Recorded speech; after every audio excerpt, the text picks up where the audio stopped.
Good morning student. तो आज हम लोग शुरू करने जा रहे हैं, जैसे कि हमने एक न्यू चैप्टर शुरू कर ही दिया था। तो आज क्या करेंगे हम लोग, आज का हमारा जो टॉपिक रहेगा वो रहेगा 5 किंगडम क्लासिफिकेशन। आज हम उसके बारे में बेसिक चीज़ें आपको बताएंगे 5 किंगडम क्लासिफिकेशन के बारे में।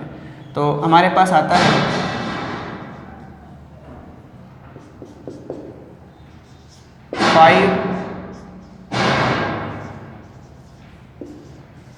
Kingdom classification. तो जैसा कि आप जानते हैं कि ये किसने दिया था, जानते हैं? नहीं जानते तो कोई बात नहीं, आज जान जाएंगे आप। Given by R.H. विट्टेकर, ठीक है, ये देख लेना, ये ठीक है। R.H. विट्टेकर ने दिया था। 5 किंगडम क्लासिफिकेशन की अगर हम बात करें तो इसने जो ऑर्गेनिज्म को क्लासीफाई किया, इसने ना ऑर्गेनिज्म को 5 ग्रुप्स में बांट दिया, 5 किंगडम में बांट दिया। और इसका जो क्लासिफिकेशन था वो कुछ कैरेक्टर्स पे बेस्ड था। तो जो क्लासिफिकेशन है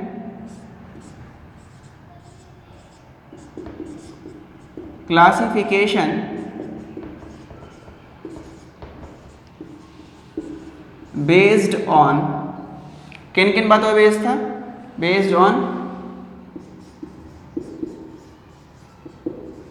फॉलोइंग प्रॉपर्टीज। कुछ प्रॉपर्टीज थी जिन पे इसका क्लासिफिकेशन बेस्ड था। हमें उन प्रॉपर्टी के नाम पढ़ने हैं, कौन कौन सी थी। तो देखो, पहला था सेल टाइप, कि सेल कैसा है। तो इसमें 2 कंडीशन हो सकती हैं। सेल या तो प्रोकैरियोटिक हो सकता है, ये देखो हम सेल में पढ़ के आए हुए हैं, याद होगा आपको, ठीक है।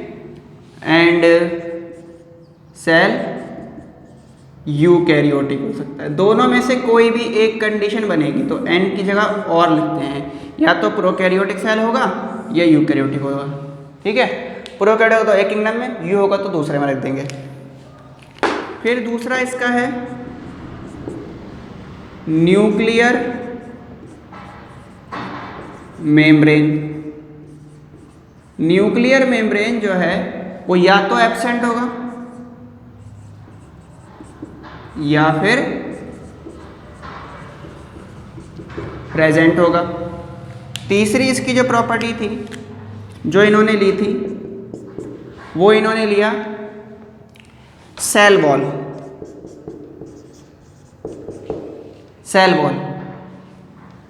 और साथ में देखो सेल वॉल में क्या बताया, सेल वॉल या तो एब्सेंट होगा, अगर जो एब्सेंट है तो कोई बात नहीं, या फिर क्या हो सकता है, प्रेजेंट हो सकता है। अगर प्रेजेंट है, इफ प्रेजेंट देन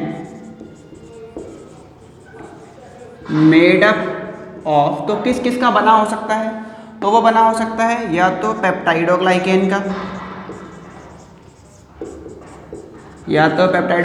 बना हो सकता है, या फिर सेल्यूलोज का बना हो सकता है, या फिर CHITIN काइटिन का बना हो सकता है, ठीक है। तो ये 3 प्रॉपर्टी हो गई, इन्हें नोट करें। फिर 2 प्रॉपर्टी और पढ़ते हैं। डन।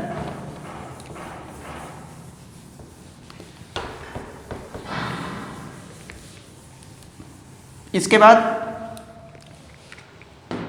जो 4th प्रॉपर्टी उन्होंने ली क्लासिफिकेशन में, वो उन्होंने लिया बॉडी ऑर्गेनाइजेशन।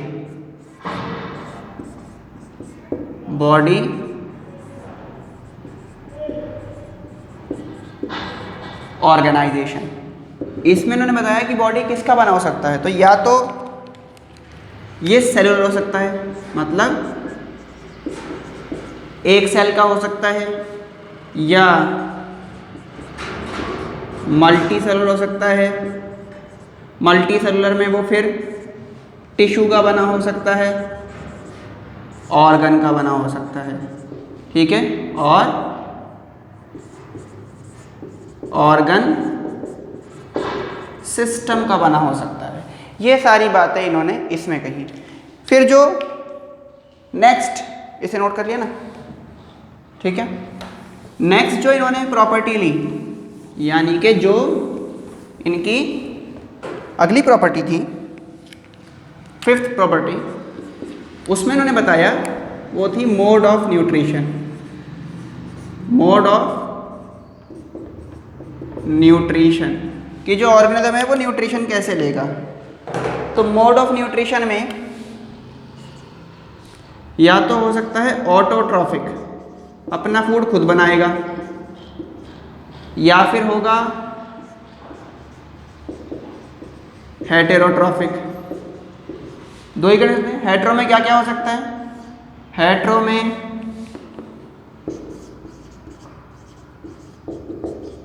पैरासाइटिक हो सकता है और सेप्रोफाइटिक हो सकता है, होलोजोइक हो सकता है, और तीसरा एक और है, या तो सिम्बायोटिक भी हो सकता है। ठीक है, तो ये सारे इन्होंने मोड ऑफ न्यूट्रिशन लिए। तो इन प्रॉपर्टीज़ के बिहाफ पे इन्होंने ऑर्गेनिज्म को 5 अलग किंगडम में बांट दिया। और वो किंगडम क्या क्या थे? इन्होंने 5 किंगडम में बांटा ऑर्गेनिज्म को। इन्होंने बताया, पहला बताया इन्होंने मोनेरा, 5 किंगडम है ये मोनेरा। दूसरा प्रोटिस्टा, तीसरा फंजाई, चौथा प्लांटाई, पांचवा एनिमेलिया। ठीक है, मोनेरा में सारे बैक्टीरिया रखे, सारे प्रोकैरियोटिक एक सेल वाले इसमें आ गए, सारे यूकैरियोटिक एक सेल वाले प्रोटिस्टा में रख दिए, सारे मल्टी सेलुलर और जो सेप्रोफाइटिक हैं वो सारे फंगस में आ गए, सिर्फ ईस्ट को छोड़ के, ईस्ट यूनिसेलुलर है, सारे प्लांट इसमें आ गए, सारे एनिमल इसमें आ गए। ये सब हम डिटेल में पढ़ेंगे, यही पढ़ना है हमको। 5 किंगडम के बाद ना एक और है छोटा सा, उसमें आपको नाम पता होना चाहिए किसने दिया था बस, और वो है 6 किंगडम क्लासिफिकेशन। अगर जो ये आपको थोड़ा लाइट दिख रहा है तो मैं बोल देता हूँ 6 किंगडम क्लासिफिकेशन। ठीक है, ये किसने दिया था? गिवन बाय कार्ल वूज ने दिया था ये। ठीक है, कार्ल वूज ने यही सारे किंगडम बताए थे, लेकिन उसने बस मोनेरा को 2 पार्ट में डिवाइड कर दिया। इन्होंने क्या बताया? इन्होंने 6 ग्रुप्स में बांटा ऑर्गेनिज्म को। पहला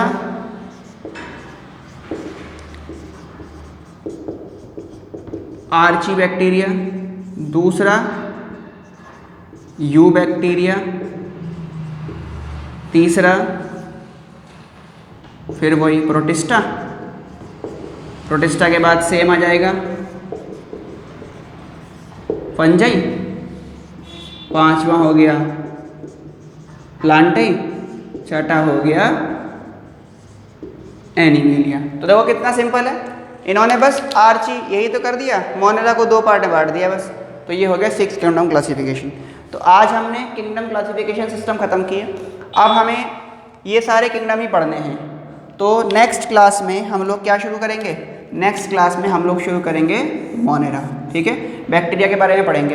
इसमें मैक्सिमम बातें आप सेल में पढ़ चुके हैं, सेल में मैंने पढ़ाया आपको प्रोकैरियोटिक सेल के अंदर। तो मोनेरा की बहुत सारी बातें आप जानते हैं। यहाँ थोड़ा सा हम मोनेरा के क्लासिफिकेशन के बारे में, एग्जाम्पल के बारे में हम डिस्कस करेंगे। तो नेक्स्ट वीडियो में हम मोनेरा शुरू करेंगे। तो थैंक यू सो मच।